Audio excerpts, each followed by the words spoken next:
Mi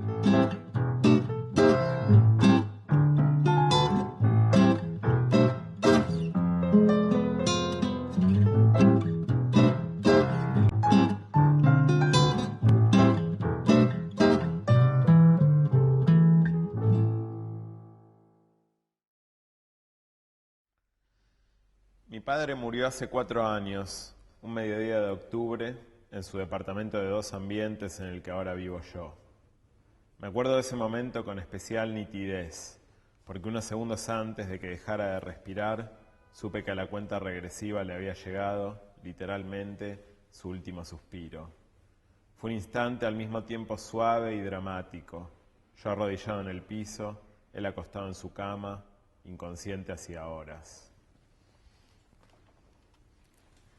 Bueno, hoy estamos con Mauro Libertela, su libro que se llama Mi libro enterrado, y que acá sí, no hay duda de ninguna naturaleza. Él cuenta lo que significó para él la enfermedad y la muerte de su padre. Vamos a contar que esta historia, que es una historia real, como decimos, a mí me conmueve particularmente porque conozco los personajes, a él no, al que narra, porque es muy joven y lo conocí hace muy poco a propósito de este libro, pero sí conocí al padre, Héctor Libertela, un escritor maravilloso. Es decir, que toda esta tragedia, porque en realidad es una tragedia frecuente, a lo mejor en otra clase social, porque lo que no se puede entender, no, todo sucede, ¿no? Raymond Carver y toda su pandilla eran absolutamente alcohólicos. Sí, y acá pasa que este hombre en Buenos Aires, y argentino, porque los argentinos no son muy tomadores, sobre todo de una clase culta, una clase media tirando para arriba, en una muy buena casa, rodeado de amigos y de gente de mucho nivel intelectual, por lo menos. De pronto, él lo cuenta muy bien, cuando de pronto en un momento dado dice, ahí me di cuenta de que mi padre era alcohólico, porque él lo veía con un vaso en la mano, con todo, pero resulta que lo empezó a ver todo el tiempo con el vaso en la mano. Sí. Y esto es como una sorpresa para un chico que en ese momento vos tendrías 19, cuando empieza la caída. Sí.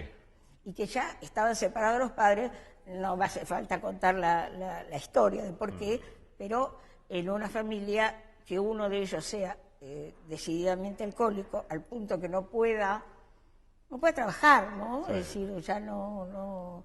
Y entonces se produce una situación de un largo deterioro, no es una agonía todavía, es un largo deterioro donde, no saben qué hacer, ustedes un poco. Él cuando se va de tu casa, ¿dónde se va?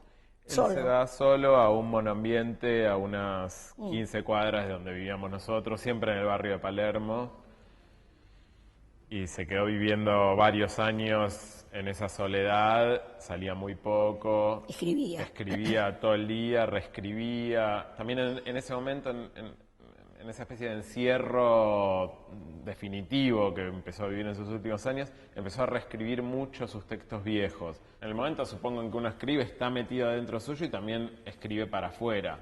Pero en el momento de reescribirse a sí mismo es el adentro del adentro. Es como un encierro dentro de su encierro. Él estaba encerrado en un departamento y encerrado en su propia obra, de algún modo. Eso era muy impresionante para mí. Vivió años encerrado dentro de su propia obra. Vos acá sos muy prolijo cronológicamente contando esta historia. Tu padre está en el monoambiente, de repente lo tienen que internar. Y hay una escena que me gustaría que leyéramos para que los oyentes o televidentes oigan un poco tu discurso, ¿no? Cuando quedó claro que no le quedaban demasiados días, hubo que tomar la decisión de elegir una locación para su muerte, un escenario. Las opciones se reducían al hospital o a su casa. Entiendo que no es una instancia frecuente. Las personas de pronto mueren, o en una sala de terapia intensiva de un hospital, en un accidente, o en una larga siesta de vejez, pero no deciden a dónde van a ir a morir. Supongo que una serie de contingencias menores confabularon para que tuviéramos que tomar esa decisión. Tras algunos días de relativa calma médica, aparecieron los desmayos. Mi viejo estaba débil, muy débil, y por momentos se apagaba. Al principio esos eclipses eran impredecibles y para mí eran escalofriantes. Pensaba siempre que ya se había muerto, pero inmediatamente despertaba y la espera de la muerte volvía a ser ese lento goteo agónico. Al parecer, esa irrupción del factor desmayo acortó notablemente los pronósticos de vida que manejaban los médicos. Un día se me acercó uno de ellos, un médico de mediana edad, alto y corpulento, al que terminé respetando mucho, y me dijo que era momento de tomar una decisión. Ellos no podían hacer mucho más.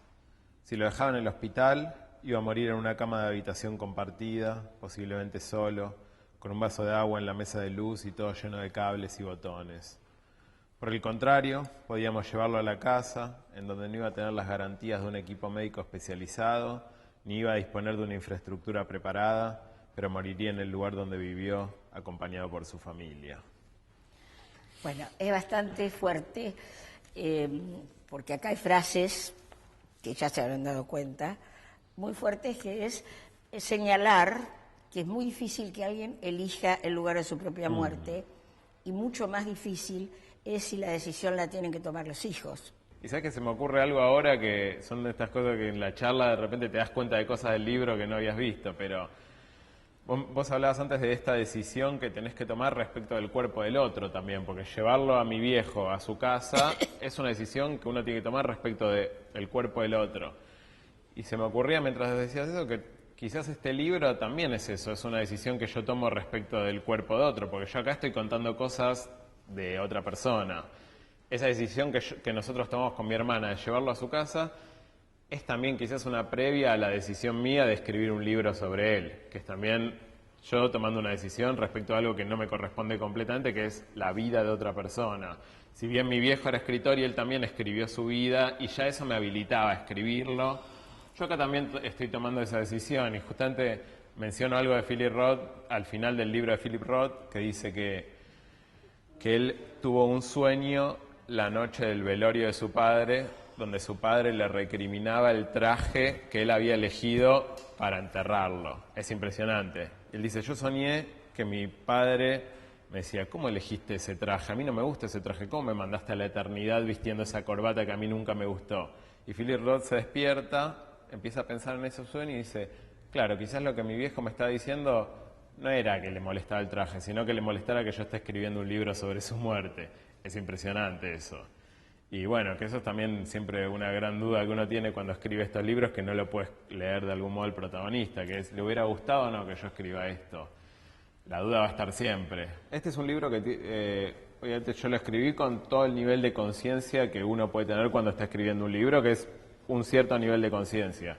Después, ahora charlando, me estoy dando cuenta de cosas del libro que no había visto. Y me pasaron dos cosas muy impresionantes, me dijeron dos cosas que yo no me había dado cuenta cuando había escrito el libro ni cuando se publicó. Me las dijo las dos Martín Cohen en un bar una vez que me lo encontré. Oh, muy bien. Sí, sí. Y me hizo dos lecturas, me dijo dos detallecitos que para mí fueron reveladores. Me dijo, ¿viste esa escena en donde vos contás, y ahí cuento una escena que yo narro en el libro, que es que yo en un momento le empiezo a leer a mi viejo las notas periodísticas que yo empiezo a escribir en los diarios. Mi viejo leía esas notas que yo le mostraba y me decía, son muy legibles, son muy transparentes, me gustan. Y mi viejo era un escritor hermético, un tipo completamente, en cierto modo, que buscaba la ilegibilidad, buscaba lo opaco, lo reconcentrado, lo difícil. Y era un tipo además que militaba por eso, hacía crítica literaria de escritores que eran así, él mismo escribía así. Entonces yo pensaba, a él no le gusta lo que yo escribo. Si él me está diciendo, qué bueno, qué legible, qué transparente que es lo tuyo, y el tipo es un hermético, no le gusta lo que hago. Y eso yo viví esa escena y la escribí en el libro sin pensarla, simplemente la escribí. Y Martín Cohen me dijo, ¿sabes lo que te estaba diciendo tu viejo en ese momento? Te estaba diciendo, vos no tenés que ser como yo.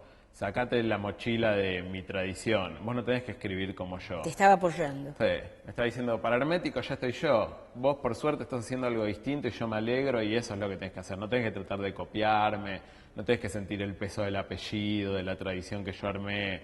Me dijo, eso te estaba diciendo tu viejo, te estaba liberando de ese peso. Y la segunda, que también es impresionante y que tiene que ver un poco con lo que hablábamos antes de qué hubiera pensado mi viejo de este libro, digamos, que es... Yo un momento, también lo cuento del libro, le leo a mi viejo un texto que había escrito para Radar, para el suplemento de Página 12, sobre la muerte del primer guitarrista de Pink Floyd, de Syd Barrett, que había muerto, curiosamente, también a los 61 años, 60, 61 años. Le leo la necrológica que yo escribí a Syd Barrett y cuando termino de leer mi viejo se pone a llorar. Lo emocionó tanto el texto que lloró. Para mí fue muy fuerte porque no era común ver a mi viejo llorar. Siempre ver a un hombre llorar es menos frecuente que ver a una mujer. Digamos, no veo a mis amigos, no los vi llorar nunca. A mi viejo creo que nunca lo había visto llorar. Fue un momento tan fuerte que se me quedó impregnado en la memoria y cuando estaba escribiendo el libro me vino esa imagen y la conté porque por algo había quedado ahí dando vueltas y tenía ganas de escribirla, la escribo. Entonces, y Martín me dice, es curioso que hayas puesto esa escena, me dice, porque si te pones a pensar, es tu viejo llorando emocionado con un texto que escribís vos sobre la muerte de un artista a los 60 años. Es tu viejo llorando con este libro, llorando con vos y la escritura de este libro. Muy buena. Dije, wow, no, está muy bien, muy buena apreciación. Genial. Muchas gracias, Mauro Libertela, por esta charla que me encantó. Bueno, muchísimas gracias. Espero que hayamos podido transmitir uno y otro lo que pensamos. Y recordemos, el nombre es Mi libro enterrado, publicado por Mansalva, otra editorial que muy importante de las editoriales nuevas de acá. Buenísimo. Está publicando títulos muy buenos. Y bueno, y el autor, quien nos acompañó hoy, Mauro Libertela. Bueno, gracias, Natu. En serio, muchas gracias.